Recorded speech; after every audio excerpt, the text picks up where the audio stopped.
What the Venus Project proposes is that we bring all the nations together and take care of everything on earth. We pledge allegiance to the environment and all the world's people. The end of separate nations, the end of the artificial boundaries that separate people, and the sharing of all the world's resources by all the world's people. If few nations control most of the Earth's resources, you're going to have territorial disputes. You're going to have war. You're going to have all the problems you've always had. That's why most people think it's human nature. They think man is basically greedy, and that this is why you have problems. That is not true. A banker, a serial killer, and a gangster, and a priest are made by environment. It's not human behavior, it's the environment we come from which generates behavior. We are victims of culture, all of us. That's why we have a distorted view. We believe that some people are good, some are bad, some are creative, some are less creative. All that's bunk. Everyone can be creative. Now, they tell you in your schools that plants grow. That's a lie. They need water, sunshine, soil, moisture, gravity, all those things. Without them, the plant doesn't move. There is nothing in the earth today that is not acted upon by resident forces. And your language was designed hundreds of years ago. That's why we can't talk to each other. We talk at one another, not to one another. A lawyer is a guy that takes language, twists it around any way he wants to. If he's skilled at it, he can knock you out, put you in jail.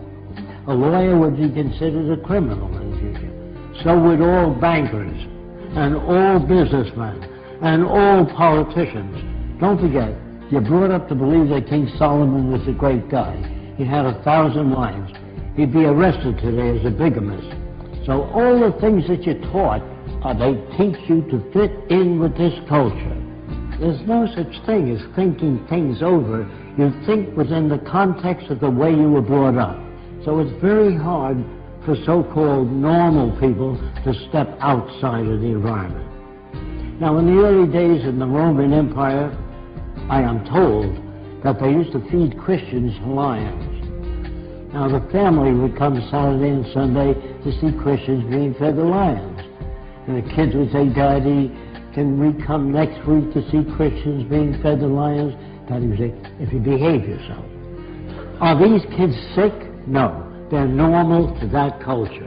There are no good or bad people. There are no corrupt people or dishonest people, creative people, lazy people. All that's bunk.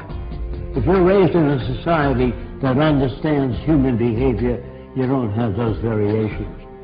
You can block them through education. You must design for human comfort, and you must design cities with art centers, music centers, cultural centers. I can only talk a little bit about America because that's where I'm from. I don't like our country. It's completely corrupt. And that's for most civilizations today. They're all corrupt. I'm sorry to say that. I don't like what I'm saying. I wish it were otherwise. We are brought up in a system called established. Established means it serves the interest of the lead group, the control group. What we really need is an emergent society. There are no great men, no great women. All people are creative, but they're not brought up to know what that means. So when they tell you that your government likes you, they're working for you, all that's bunk. When I say people hardly know what they're talking about, because they're not brought up to be sane. They're brought up to fit in with the establishment. National loyalty is really a form of stupidity. All people need clean air, clean water, arable land, and a relevant education. That means no businessmen, no advertising, no investment bankers. I used to work for Ernst Udet, and I said, "How did you shoot down 70 airplanes?" And he said to me, "I would fly above aerial combat and watch the rookies that couldn't handle the planes well and knock them off." Now, what kind of a person is that? He's a war hero, great man. They're bums and stupid people brought up by an arrogant society that doesn't give a shit about anyone else but the established institutions. Man, this includes me, cannot think or reason. When your car veers to the right, you don't kick it and beat it up. Either your tire pressure's uneven or something's wrong with the steering column. You try to understand. When children beat up other people and hurt other people like a bully, that's part of their conditioning, their associative memory, the system they live under, which doesn't correct that. Schools do not teach you much, are mostly concerned with propaganda. Most schools don't teach you how to live, find meaning in your own life, how to disagree without getting angry. What is really needed is the intelligent management of the Earth's resources for the benefit of everyone. Now, the only way you can do that is through technology. Everything that you have, your lights, your air conditioning, your automobile, your airplanes, all technology. Politicians can't give you that. Politicians don't know what to do. They make laws. Say no to drugs. Well, that's not going to stop a person from selling drugs as long as there's money in it. But if you do away with the money system and build access centers where anyone can have access to the necessities of life without filling out a million forms or appealing to Fresco, it's all available to everyone. Go to your big department stores or your food stores, you'll see lots of stuff.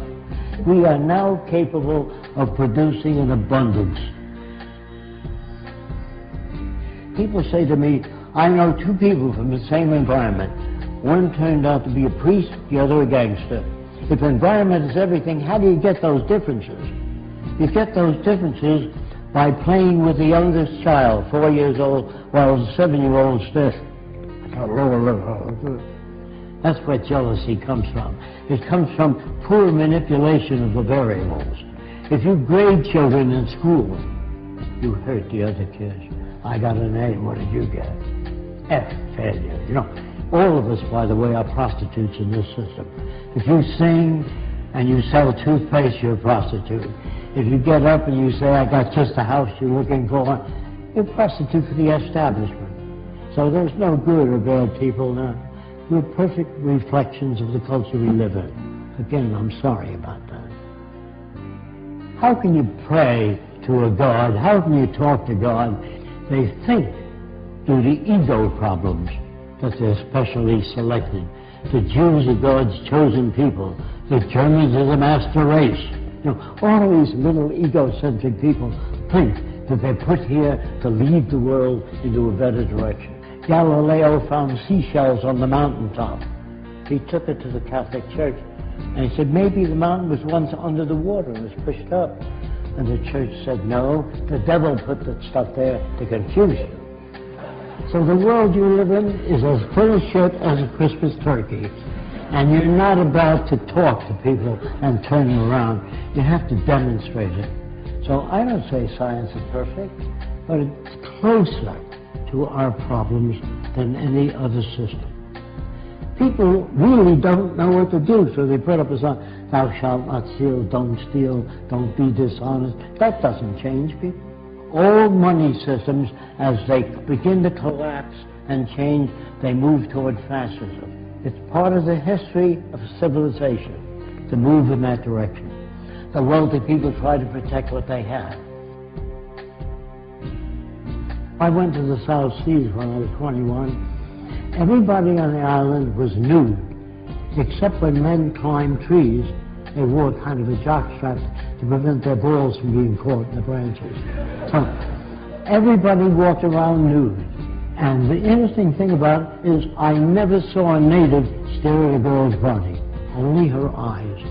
When you talk to a woman, you never say, get a load of that shit. That's what you get in civilization. You cover the girl. If people swam nude when they were this high, you couldn't sell pictures of a nude girl. Do you understand that? I get to know the natives so well, I watch them make love. And they stroke the whole female, the top of her head all the way down. They had no fetishes. There were no tit men, leg men, ass men. All that's made by culture. And if you don't use that kind of language around women, you can't become equal to one another. So you have to tell them how men think. That isn't how they think. That's how they're brought up.